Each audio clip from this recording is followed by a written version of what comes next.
Hi everyone. We're just gonna give everyone a couple of minutes to log in, but thank you so much for coming.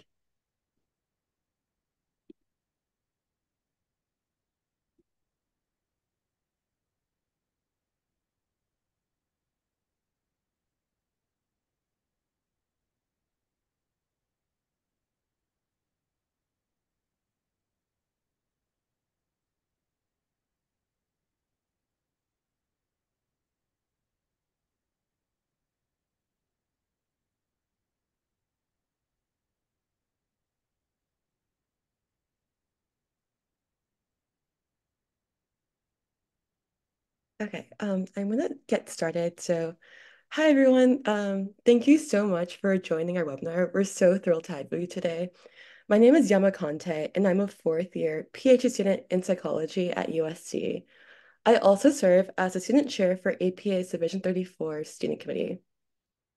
Our committee aims to provide an additional community for students in Division 34 interested in environmental psychology, offering a space to connect with like-minded peers engaged in the field. We're currently holding elections for the student committee, and I strongly encourage you to join us. So if you're interested, you can nominate yourself for one of the open positions that will be dropped in the chat. So being a part of this committee has been like very rewarding for me. I first started off as a member at large and now I'm student chair. And during my time, I've met so many great students who study environmental psychology from both the research and practice perspectives. I've also had a chance to interact with scholars on the executive committee while advocating for student interest, as well as developing events like today's webinar. So if any of this sounds appealing to you, please nominate yourself by July 26th, which is this Friday. Again, we're gonna drop in the link in the chat. So if any of you all are interested, please, yeah, fill it out. It's pretty simple. Um, if you just want to join the community generally, you can subscribe to our listserv by emailing our email, which is div34sc at gmail.com, which you can also drop in the chat. You can also join our Slack group, which will also be dropped in the chat. So thank you so much. That's all I really have for this portion, but I'm going to turn it over to Megan, who will be moderating this panel. So thanks, Megan.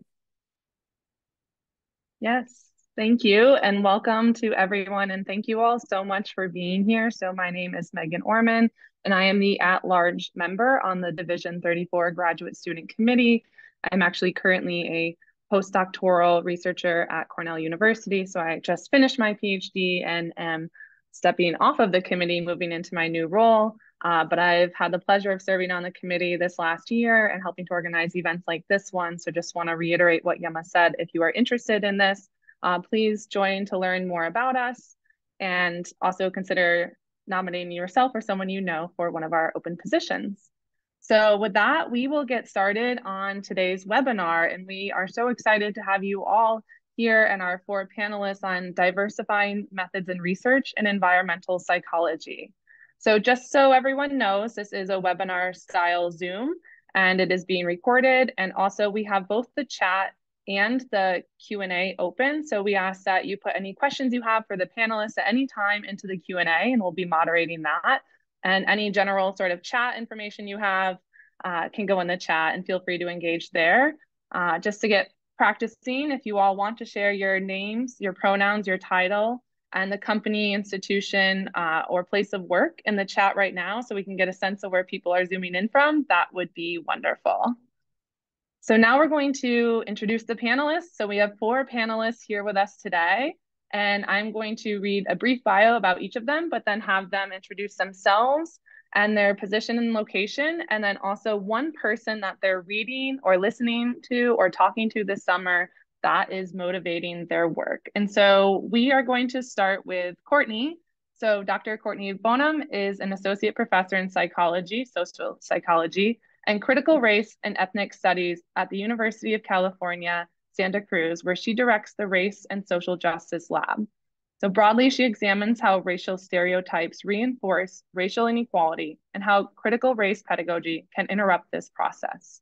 Dr. Bonam is particularly interested in how racial stereotypes about physical spaces like neighborhoods or cities can reinforce environmental racism and how teaching key decision makers about the history of race and racial discrimination may support more equitable access to environmental goods and exposure to environmental harms. So welcome, Courtney. Thanks. Hi. Are we saying more now, or are you doing bios? Yeah, so you can, your name and then also the person you're listening to, reading, or who's inspiring your work this summer. Okay, thanks. So again, I'm Courtney Bonam, and the one person I'm reading or listening to, talking to, it's going to be hard to just pick one person. So I'm going to say one person, but I'm going to type some other people in the chat. But I guess I'd have to say the person who's most motivating my work now is my graduate student, my PhD student at UC Santa Cruz, Ashley Brown. My whole lab, but Ashley's the person who's most interested in environmental justice and racism research. And we just have wonderful conversations. She's so in the stacks, like into the ideas and thinking about critical history and how that relates to environmental racism. So she's really motivating my thinking and work now. So thanks to Ashley. Yeah, that's wonderful. And feel free to put others in the chat. I'm sure people would love to hear. So next is Trevor Lies. So Trevor is a PhD candidate in the social psychology program at the University of Kansas. His research considers how people engage with several issues related to the ecological crisis from a perspective of cultural psychology informed by decolonial theory. His dissertation explores the phenomenon of modern development in the Wakarusa wetlands south of Lawrence, Kansas. Trevor. Thanks, Megan. It's wonderful to be here. My name is Trevor Lies, and the person that I am sort of thinking about, or whose work I'm thinking about this summer, or where I encountered this idea, is from Max Isle. I'm thinking about the phenomenon of ecologically unequal exchange. The idea that one of the core drivers of the ecological crisis that we're facing is the unequal exchange between the global north and south, and the injustice entailed with that. And the other person that comes to mind is Edward Said. I've been reading some of his writing on Palestine and thinking about some fundamental questions that environmental psychologists ask about how people relate to place and land and what that means. So yeah, happy to be here. Thanks so much, Trevor. So next we have Kim Meidenbauer. So Kim is an assistant professor of psychology at Washington State University, where she directs the social, cognitive, and environmental SEEN lab. Her work investigates the complex interactions between individuals and their physical environments, primarily focusing on the effects of nature exposure and heat stress on cognition, emotions, and social behavior. Her lab employs a multi-method approach using lab-based experiments, ecological momentary assessments, wearable sensors, mobile neuroimaging methods, qualitative data analysis, and community-driven research. So Kim. Yeah, thanks, Megan. Yeah, so I'm Kim Meidenbauer, and I'm going to actually steal Courtney's thing here, and I'm going to throw some things in the chat, but I'm also going to pick one of my PhD students, Tiara Freeman, who has a lot more experience with community-based participatory research than I have, and much more experience with qualitative data analysis than I have, and I've been learning a lot from her, coming from a very quant background, and thinking about ways to apply more CBPR methods in my work, and integrating qualitative work and doing mixed method stuff, which is really cool. So she's the person that is, I think, most inspiring my thoughts right now. That's great. Thank you. And yes, add more to the chat. And so finally, we have Derrick Sebree. So Dr. Sebree is an American descendant of slavery, ADOS, and program director, core faculty member of the MA program at the Michigan School of Psychology. He graduated with his doctorate in clinical psychology from the Michigan School of Psychology in 2016. He has since conducted his clinical work in the Ann Arbor area, working with a variety of populations with a focus on young college students and adults within the University of Michigan system. Dr. Sebree received his MECCA certificate in multicultural counseling from MSU. He specializes in multicultural identity theory and counseling alongside eco-psychology, ecotherapy, and climate psychology. Dr. Sebree has worked extensively with various social justice organizations in Detroit around food security and other environmental justice issues. So Derrick, welcome. Thank you, Megan.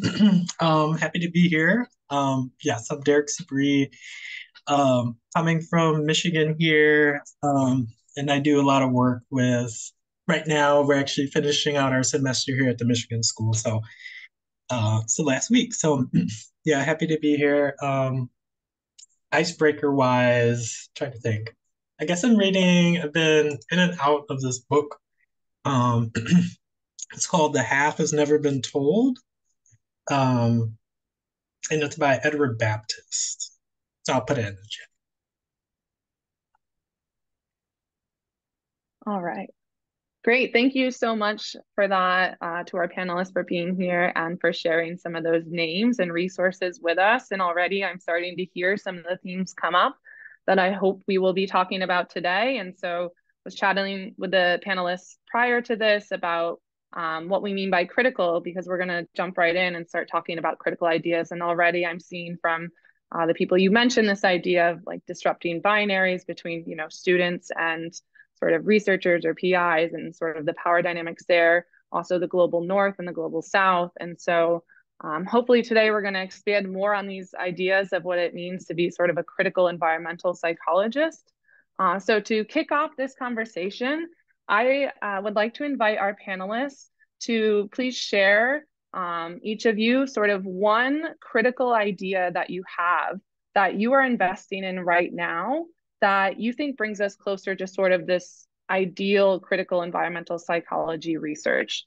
And so we discussed that critical ideas can be concepts, ideas, methods, historical events, perspectives, something that is shaping your work and sort of driving your work forward, because we also discussed how many of us know that the field needs a lot of work around diversity and diverse populations. And what we want to focus on today is the things that we're doing right now that we think can move us forward. So Courtney, we'll start with you. If you could share one of these critical ideas that you're using now that you think is pushing the field forward.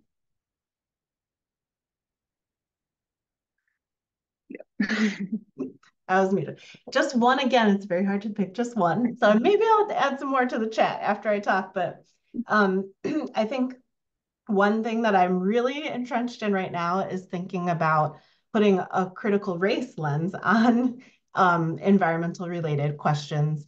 It's kind of cool to hear you refer to us as critical environmental psychologists, because I never really label myself an environmental psychologist, but I really feel like I should start doing that actually. But what I do call myself is a critical race psychologist. And I've really been thinking about how to apply critical race theory to the work that I'm doing and a critical race lens. And to me, that means like centering race in all of the work I do and thinking about important intersections with other domains of identity and social structures. So I really try to take an intersectional approach in the work that I do, not just thinking only about race and environment, but other domains as well. So one domain that I've really tried to incorporate into my work is class. How do race and class intersect to produce inequities, and what can we do to interrupt those inequities? And I think, so another component of this is also, I think another component of centering race and when studying environment is acknowledging how just like race, environment is a social construct. And I think that, you know, traditionally within the study of environment from a psychological perspective, and even more broadly, environment has been defined as this thing that's detached from people. It's something that's separate from us that we need to preserve or like conserve. And that people actually, and one way to do that is actually to separate people or take people out of the environment. And that practice has such important implications if you're thinking historically about racial discrimination and racial dynamics within the United States.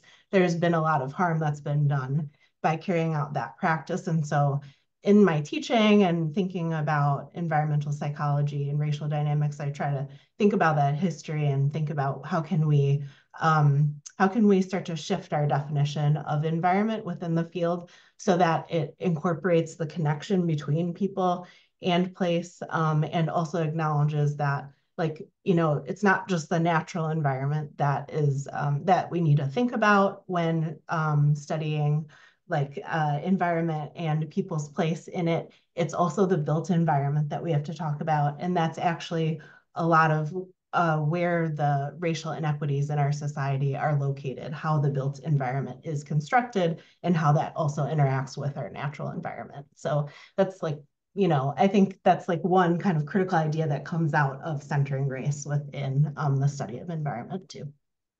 I'll stop there, but I might add some more ideas to the chat. Yeah, and I feel like you have likely inspired more ideas already to come from that. So please do add more to the chat. Thank you. And so Trevor, now, curious to hear one critical idea that you're thinking about that you think is sort of moving the field forward. Yeah, thanks, Megan. So I try to keep my work in conversation with various different critical perspectives because it's not a monolith. I think they can all speak to different issues that we want to study, different problems that need to be addressed in the field. But one perspective that I keep coming back to and sort of thinking about the ecological crisis and local manifestations of it is the perspective of decolonial theory for what it can alert us to, considering the origins of the crisis in the global propagation of capitalism via imperialism and colonialism. So recently, I've directed my focus, mostly with my dissertation work, toward the phenomenon or the concept of development, because, and specifically urban or ecological development, not, personal development necessarily. Because, I'm interested, people talk about development generally as a good thing that denotes progress or moving away from an undesirable state of affairs toward better ones. But, I'm interested in maybe that's not always the case. Who's sort of disadvantaged amidst these broader narratives of progress that are so naturalized in society? So to be more specific, what I'm doing with this sort of concept is centering on the phenomenon of urban development, construction of houses, businesses, roadways, in the context that Megan mentioned earlier in my bio, outside of Lawrence, Kansas, in an ecology with very rich indigenous history and culture and trauma in the landscape, that is also a very sensitive ecology with a lot of proposed development in that context. So I want to know, why do people support development to the extent that they do in this area? How do modern or colonial understandings of people and how people should exist in relation to land lead people to support development?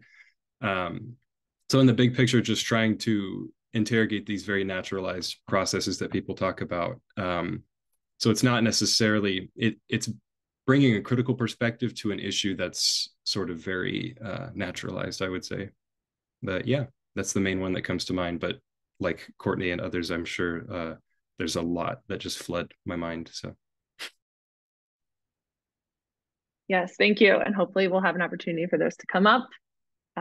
So Derrick, can you share with us one critical idea that you're thinking about? Yeah, and when I think of critical ideas, I think of really the perspective of, and it kind of centers on, I think, of what a lot of people here are already saying. So just aggregation of data, right? Like talking about looking at how things affect groups systemically, but specifically on the focus of, okay, how do we get more into the details about how groups are affected in various ways across various regions, across various landscapes. And then a huge part of that is, lately for me, has been the idea that when I think of like climate justice, you can't separate it from social justice, right? You can't, they're all intertwined, especially when we start to think about how environmental racism is also predicated on policies and zoning and economic disenfranchisement, and just historical racial trauma, for instance. So, that's been my biggest, I think, motivating piece, and what has really kind of continued to push my research forward, over the last several years. Great. Thank you so much. And Kim, you could share one. Yeah, so I would say the thing that kind of broadly has been informing my research lately is the idea that even though it's kind of we all know that they're person by environment interactions, right? Like people are not passively experiencing their environments. They all come to their lives with different lived experiences and traits and individual differences. But it's a lot of the focus in the field has still kind of been treating people like, again, sort of the same what we've been saying about these sort of lumping everybody in, looking at a group average, and increasingly just kind of embracing the individual differences and kind of embracing the heterogeneity of people.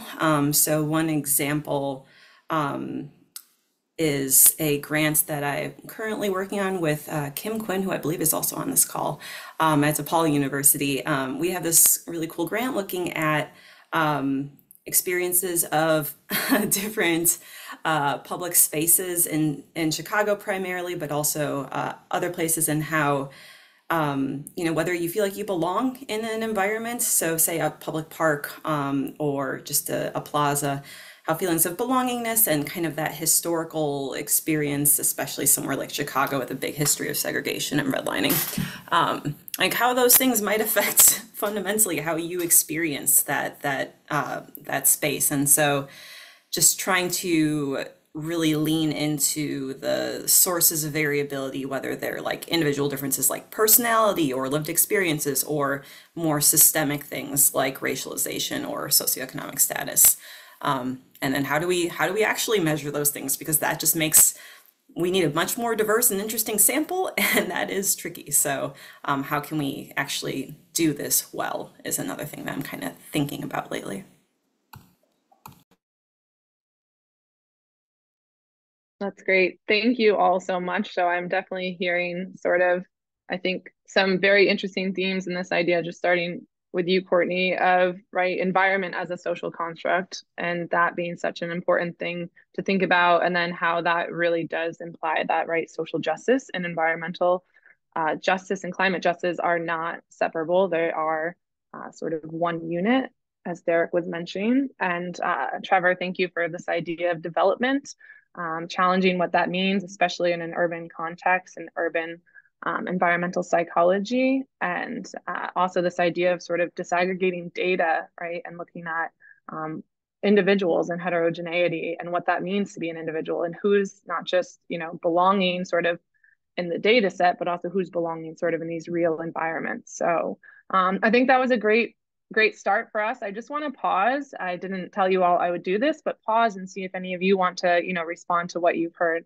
others say before we move on.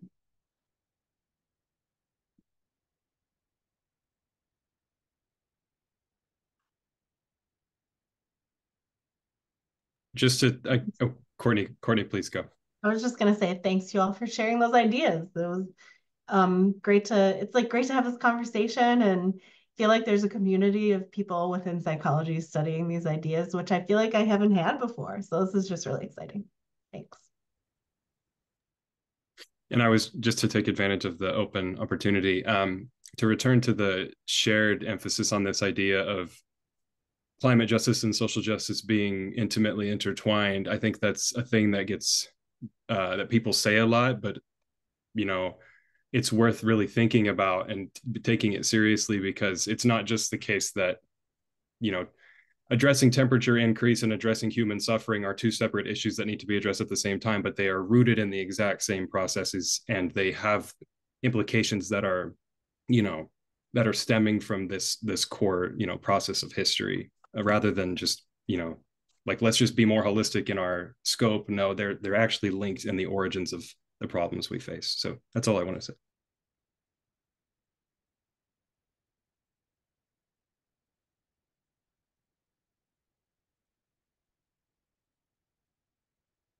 All right. Thank you for that, for adding that on. I'll move on. So the next topic that we were interested in having you all share, since I know we have a lot of early career researchers and graduate students on the call as well, in sort of pursuing these critical ideas, thinking about them, pushing them forward, what are some obstacles and challenges that you all have faced, either in the university or the field, that you could share with us here? So for this, we'll start with you, Derrick, if you could share one sort of obstacle or challenge that you've encountered.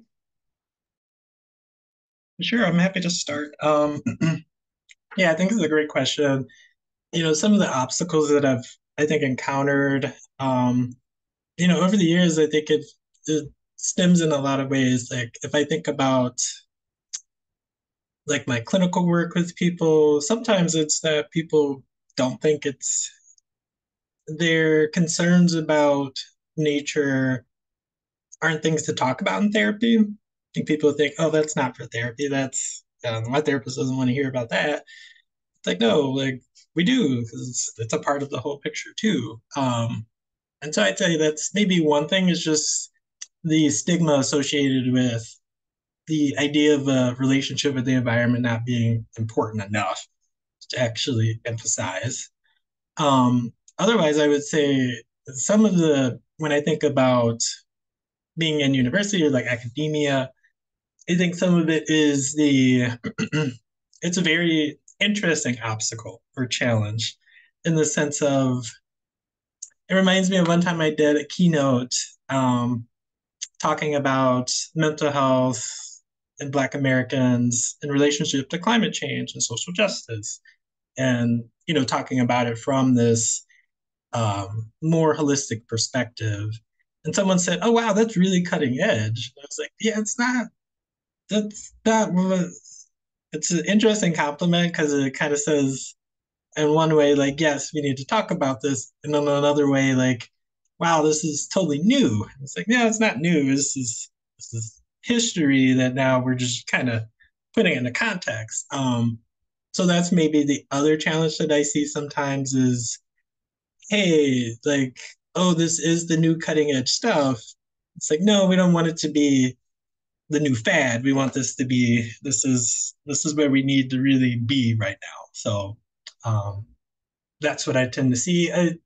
As far as overcoming that and those challenges, I tend to find it's just continuing to be consistent, right? And continuing to do the research that demonstrates these points.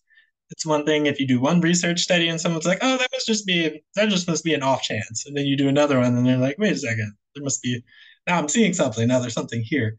Right. So I think part of it is also being able to stay the course, which is hard sometimes because this is heavy research, right? And I think the self-care toll is also something people don't talk about. Like, you have to care for yourself in doing this work, because you get exposed to a lot of, I think, perspectives and data and just things that are impactful, right? So those would probably be the main things that I think about.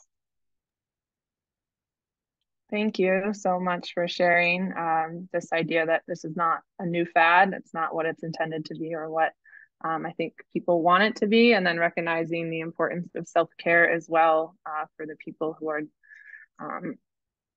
in this every day, and the idea of being consistent. I really like that. So I took note of that. So Kim, if you would like to share now sort of an obstacle, and it doesn't have to be how you overcame it, but just maybe something you're thinking about for pushing through it. Yeah, totally. So going back to kind of the main thing I brought up before, which is like, in order to understand what people are themselves bringing to their person environment interaction, right? Need a diversity of participants, and diversity, describe it however you want in this context. It's like all of it, right? That is really hard and expensive, is like the tricky thing that I'm, as an early career researcher who doesn't just have endless, money to do everything I want. It's like, it's a sad reality that if you want to target a much larger and more diverse group of individuals, you are going to need to invest significant time and or money, either to compensate people or to build relationships, or probably both. especially if you're working with communities that might have a very reasonable distrust of scientists. So, and that's tricky because the incentive structure in academia is, like produce quickly and, try to use the least amount of money you can to do so, because that's what's incentivized. So I think there's a mismatch between kind of like doing the important work, getting a better, more diverse sample so you can actually ask these questions, but also that being a relatively time and resource intensive process. The kind of way that I've approached things so far, and probably will continue to, is I try to break up my research. This is a very practical tip. It's just like I have research projects that I think are really important, and they require a lot of time, or might require me to get grants to pay for them.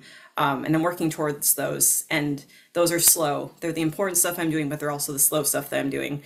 And in the meantime, there's just kind of like the things that I care about a little bit less, but are low-hanging fruit, relatively easy to publish, or, so kind of like meeting the, academia's expectations of like, what is a productive researcher, right? Like, I want tenure, I want my students to do well. Like, these things unfortunately do matter. But at the same time, having kind of the easy, keep my productive academia status while also kind of investing the time and energy and resources that I can, and doing the kind of more important critical research with a better, sample and more diversity.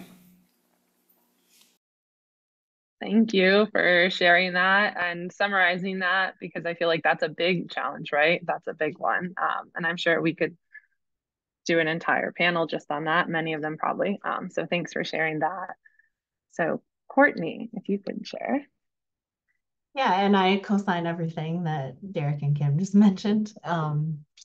First, but then also building on what they said, I think one challenge for me, or like thinking about like from the time I started studying these ideas up until now, has been trying to find a community of people who I kind of just alluded to this, I guess, a few minutes ago, but trying to find a community of people who are really studying the intersection of race and environment within psychology.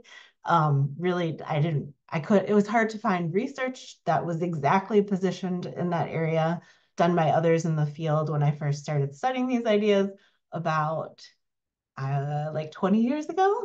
That's when I started grad school. And I remember my PhD advisor, Jennifer Eberhard, at the time, like we were having a meeting, and she was like, "Oh, like I'm interested in race and space, and let's talk more about that idea." And we talked a lot about racial residential segregation. We drew a lot of ideas from like sociologists, like studying residential segregation. And I kind of started feeling like maybe I'm not really a psychologist. Maybe I'm interested in other fields.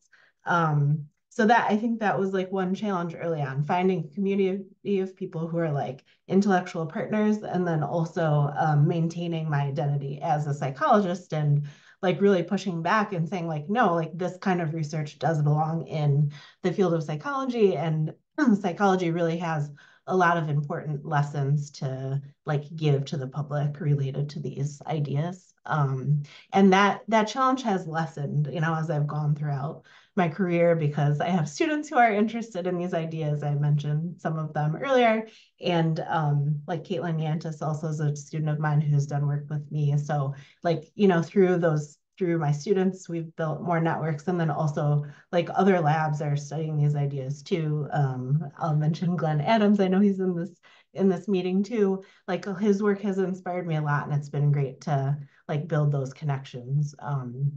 Yeah, so it's not as much of a challenge now, but I think we could still do better as a field, like encouraging more early researchers to focus on these ideas and just create more connections between us all. So thanks again for hosting this webinar. It's a great community building event.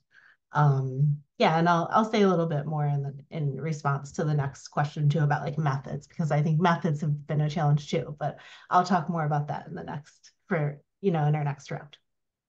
That sounds great.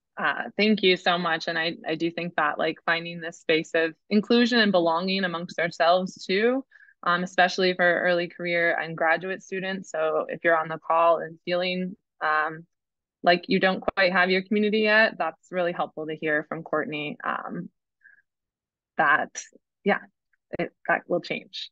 So Trevor, if you want to share now. Yeah, thanks. And I think I'm glad I wrote some notes in advance, because I think, and I'm glad that it fills a hole that maybe hasn't been touched on completely yet, but I love everything everyone else has said so far.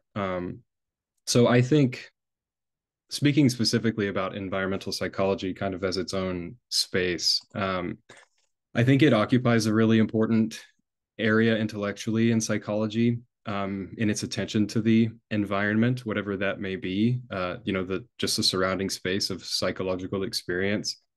Because, the way I think about the work that we do is that there's no psychology without our surrounding environments, and our surrounding environments lack meaning if they're not in reference to psychology.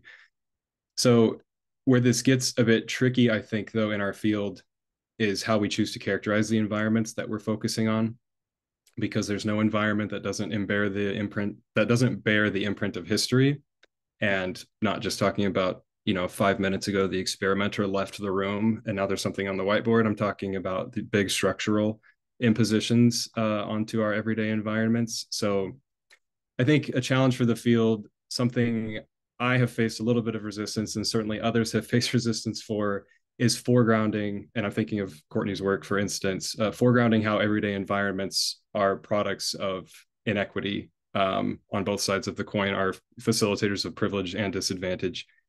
And back to what I referred to at the beginning with the ecologically unequal exchange idea, even this digital environment we're all in right now, we're all on a Zoom call, a lot of us based in the US or in global north settings. I think it's a historically significant situation that we find ourselves in. This is, we logged on, this was on our calendars today, and we're here. But I think going back to this notion of denaturalization, it's important to ask, how is this also related to, how are the things we take for granted about our everyday environments also related to these, issues that we face? And I would like to see a version of environmental psychology that's equipped to ask and answer those questions in a healthy way. So I guess to boil it down to a core obstacle or challenge, it is to think more deeply about how many things we take for granted about the organization of the world are products of inequity and, in many cases, of violence.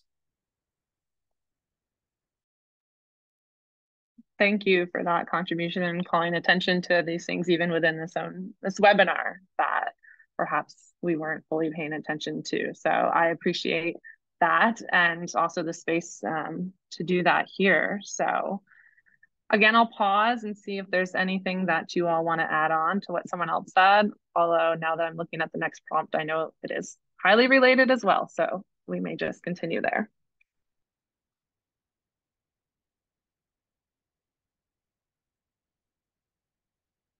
All right, we'll just continue because we're going to pick up with you, Trevor, again. And so now moving into sort of our last prompt or question before we get to the Q&A, what advice or ideas do you have for new graduate students or early career researchers who may be on similar paths and facing some of these similar challenges?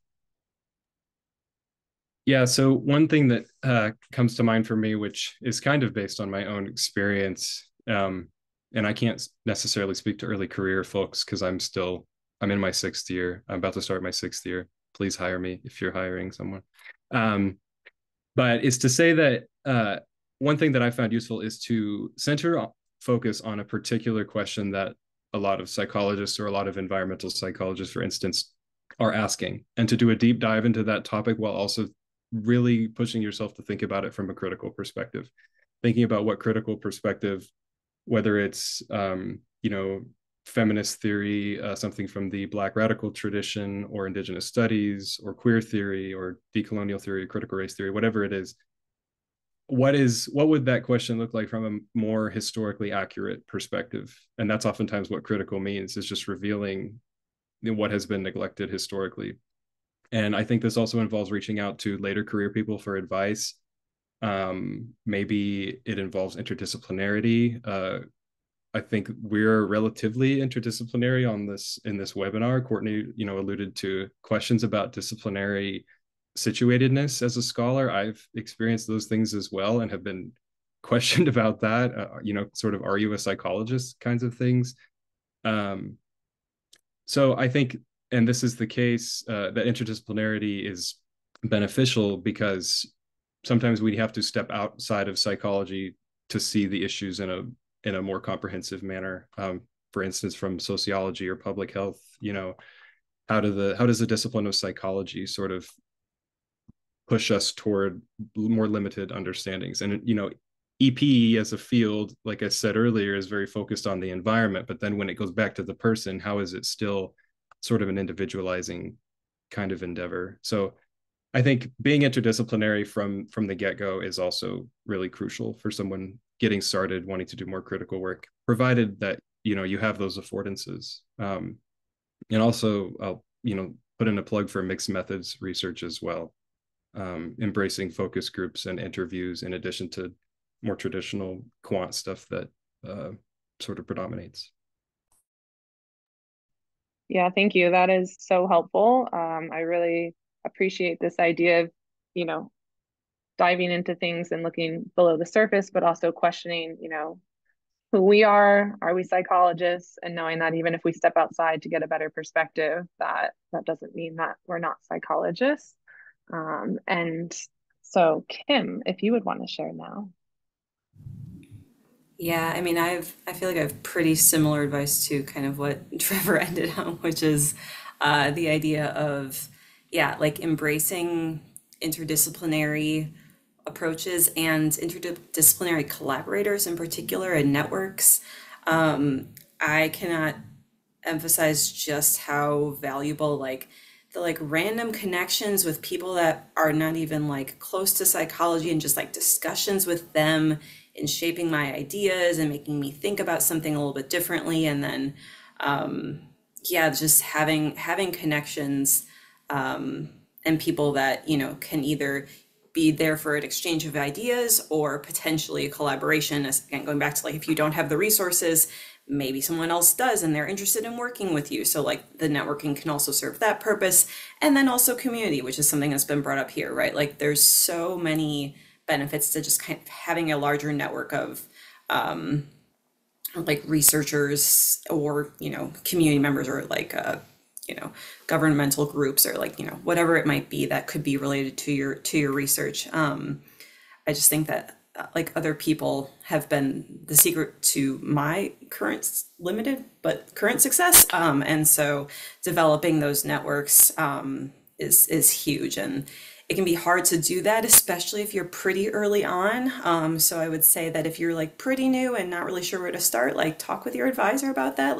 They probably already have some connections, or at a minimum, if you tell them hey, I really want to, learn more about this or be connected with this, put that on their radar. Maybe they already know somebody and just haven't thought to reach out to them. So yeah, building that professional network and then also community goes a long way. Yeah, thank you so much for sharing that. And small plug for our grad student committee too. I know a lot of us are interdisciplinary on it. And so if you are a grad student and curious about where to go, please reach out to us too. So Derrick, one piece of advice. I definitely think my one piece of advice, I think, segues very well with what has already been said. I think in terms of the research, the other half I think of is the advocacy work. So, that tends to be a big part of what I think that tends to motivate me about research, is how do I also take the research back to the communities and use that to help those communities, even directly sometimes. Right. And so that's, I think, a big part of this. And some of that, I think, is how I think over the years I've found my circles, is just getting involved in various capacities, And I think as psychologists, sometimes we're so focused on psychology that we miss how psychology intersects with other disciplines and the way in order to be able to interact with those disciplines. Like, so one of the things I've thought about is like over the years, and I would suggest this at this grad student level, see what opportunities are out there for advocacy work. It doesn't have to be like something big, but like volunteering, getting involved with community organizations. I think it adds meaning back into the research, right? On one level, that says, okay, now I can actively use this research that I'm doing to impact the lives of people that are right here. So I think that's also a big part of the work that sometimes it's kind of like self-care, because it's also like, okay, I can see the impact and that feels good. So That's really helpful. Thank you. This idea of advocacy is adding meaning back into the research, but I also appreciate how you tied that back to what you brought up before about self-care and how that meaning can be beneficial for the people you work with and then also for you as a researcher. So thank you for bringing that point up. Courtney, one piece of advice. Um, I co-sign everything everybody has said, and I'll just add, just to elaborate, like there's so many different pieces to the puzzle, thinking about multi-methods, working on application of ideas, interdisciplinarity. So my advice is you don't have to, just keep in mind, all of that's really important, but also you don't have to do everything all the time, all at once, like all in one place. Like you can spread out these different functions and approaches to doing research throughout your entire career. Maybe for one project, you'll have more of an applied focus. Maybe another project will be more of a theoretical focus. Maybe like during the first part of your career, you'll have more of a theoretical focus, and then you'll amass so much insight that you'll be like, okay, now I want to go out and share it with the world. Maybe you'll decide you want to do all of that at the same time, but I don't feel like you have to, because I mean, from personal experience, it can feel kind of overwhelming thinking about wanting to do all of those things. You don't have to do all of those things all at once. And it's okay to like specialize too. And I think one thing that Kim mentioned is like emphasizing collaborations.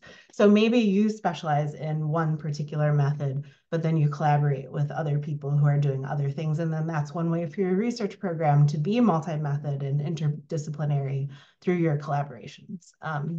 So like you're only one person. Don't put too much on yourself.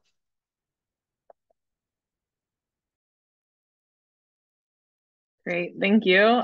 That's so helpful and yeah, very important, especially for grad students. I know my first project, I tried to do all the things with all the methods all at once, and it didn't work out great. But thank you for sharing that advice, all of you. I really appreciate everything you've shared so far. And now we are going to open it up for Q&A. So I'm going to invite Yema in, and I know you've been moderating the Q&A, so I will turn it over to you. Yeah, so we've had like a couple of questions so far, and I think it alludes to some of the themes that we've talked about, but I'll just read it to you all.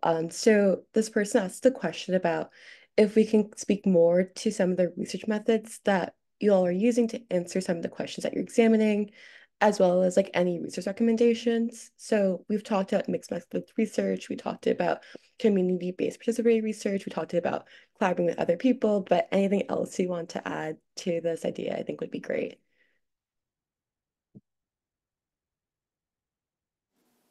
Just go for it. Yeah. Okay. Okay. I'll bring up something that I did that I've never done before, and oh my gosh, it's been the best source of data that I've ever had. I did sort of a like a ecological momentary assessment study last summer, or no, 2 summers ago. Wow, time is weird. And rather than like sending people to specific environments, I basically asked them to just kind of talk about the environments that they encountered in their daily lives. So they filled out surveys and just like visit, go to up to 5 parks that you might go to normally, or maybe not, like describe your environments and just kind of places you might visit in your everyday life. And so That approach was really nice because even though it's, it's purely correlational, there's issues with that, but at the same time, it's like I'm getting a better picture of what people are actually exposed to in their daily lives rather than like subjecting them to something that is completely outside or separated from their lived experience, like on a typical day. So just kind of doing this EMA approach, but like letting the participants to some extent dictate like when and how like they're talking about their environments.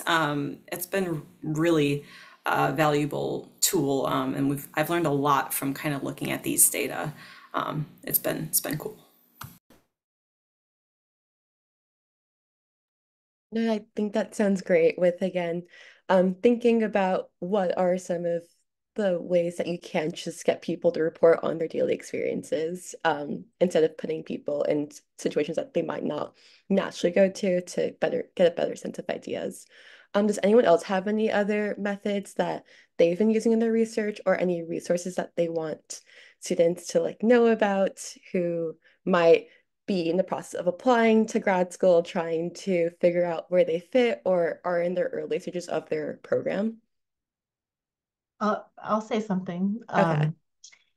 So I've in grad school I was trained as an experimental social psychologist. So like that's my main method. That's like the mental context that I've been thinking in for most of my career, like how can we do a 2x2 experiment where we manipulate these two factors and see like how people respond differently in the different conditions. And I think that I love doing experiments. It's a lot of fun. Also very frustrating when you get findings that align with what I'm usually hypothesizing about. So I don't want to like, make light of the method or like the results, but I really enjoyed doing experiments. So I'm not trying to like say that experiments aren't good to do or can't provide helpful insight, but I think that being so much in that method, which is really like a dominant method within our field broadly, really constrained my thinking a lot, my thinking about what kinds of questions I could ask. And I think with the topic that I'm interested in, like environmental justice, environmental racism oriented research, it really limited the like how much I could contribute to this problem area. Until I went to a university in a department that more explicitly valued multi-methods. And once, so, I'm at Santa Cruz now. And so this is a place that explicitly values doing all different kinds of methodological approaches within psychology. And one method that I tried recently is autoethnography. So that's like, ethnographic research, but you're writing about your own life. And so you're collecting data points from your own lived experience. And I wrote about my experiences navigating my son's public school system, and his school is very like racially segregated, and I think that access to quality schools and how that access is distributed unequally across race and class groups, that is an environmental justice issue. So I do think about the paper that I wrote as being a part of environmental psychology too, and it was really I learned a lot about myself, and I think it's an important method for people who are just starting out to consider using. Like being able to think about your own lived experience as a researcher and then also just out like in the public, more broadly. I don't It was so valuable for me. I think it was valuable for the community that I'm a part of and that my son is a part of. And I hope that it'll be valuable for like our researcher community as well. So that's just a plug to like consider that method that we don't talk about a lot in the field broadly. So. No, I think that's great to again think about using this approach to guide the questions that will be beneficial to the community because if you're experiencing it, someone else is probably experiencing it. So how can we work together? I think that's great. Okay, so I want to move on to the second question that someone asked, and that was around what is something that you find alarming about current research being produced under the umbrella of environmental conservation or eco-psychology? So we're getting at like something that is that you find alarming. I can take the first part of this one. Mhm. I think some of the alarming things that we see right now, um, honestly, are a lot of the, I think, misinformation that goes out in regards to when I think of there's studies out there, as you know, we know you get corporations that want to put out research about the environmental impacts of various practices. And so we still do continue to see that those kinds of articles pushed and that kind of data almost prioritized over data that comes from independent resources. So that's one of the things that I think is kind of the alarming piece we do see, and I see that particularly with them like climate change, like impacts and pieces like that with research. So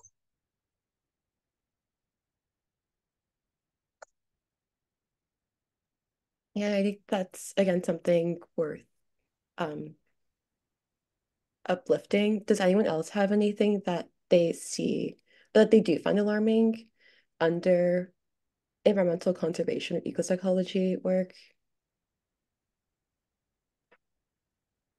I would say the biggest thing for me, and it's also pertains directly to one of my main areas of research, is that um, oftentimes when people talk about environmentalism or pro-environmental behavior, I think Derrick was alluding to this as well. They often do so without reference to the political dynamics of those behaviors. Like why are we valuing certain ones for analysis in our studies? What communities can even embrace those?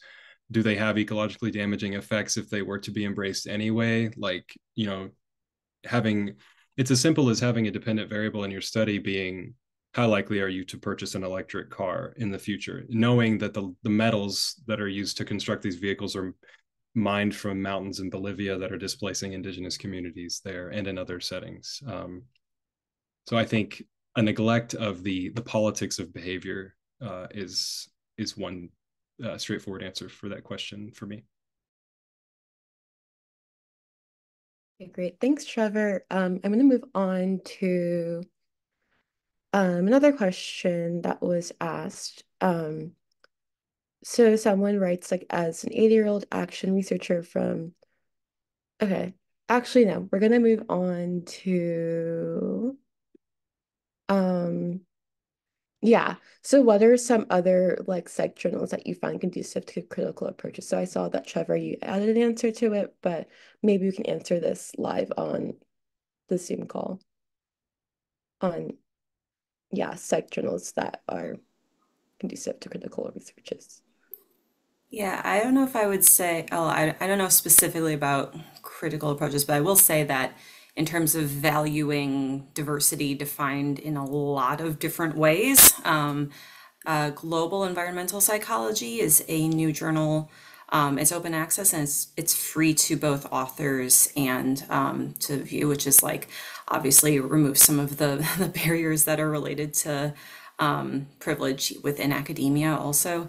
And they have a really extensive like form you have to fill out of like, do you have diversity in your participants, in your authors? Like, were you in a position to like actually meaningfully collect data from the people that you ostensibly are trying to test? And so I'm really excited about that journal. And I think that it has the potential to push the field into a more equitable direction and definitely a more diversity oriented direction. So I'm excited about that new journal.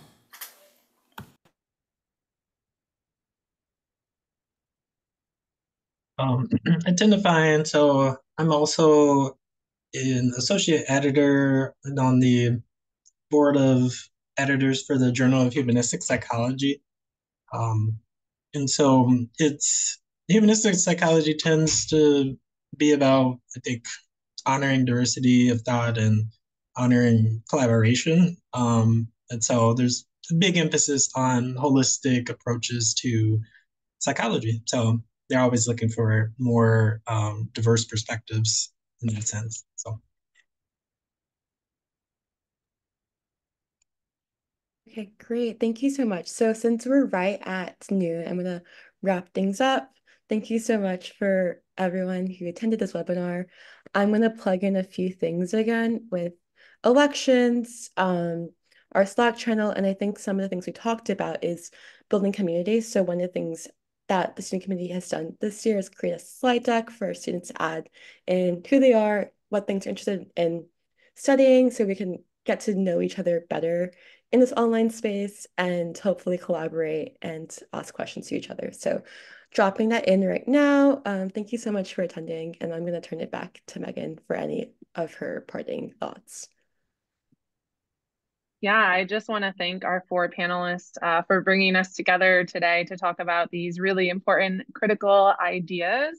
And I know that I'll be thinking a lot just about sort of interrogating binaries and these things that we take for granted, but also about building community around these ideas that we're moving forward and the methods that we're using. You all have been so inspiring to me. I hope others on the call were equally inspired. So please follow some of Yema's links here if you're interested in learning more. And we will see you at the next webinar. So enjoy your day, everyone.